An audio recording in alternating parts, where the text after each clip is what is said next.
In front of me is Motorola Moto G41, and let me show you how to change system language on this device. So first of all, just open the settings, then find and select System, click on Languages and go to Languages again. Click on Other Language to pick the one that you would like to apply.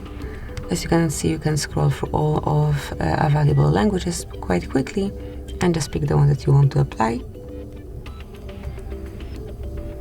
So let me pick, for example, this one, then select the region, slide it up to the first place, and that's it. As you can see, the whole device's language has been changed, so you've just changed system language.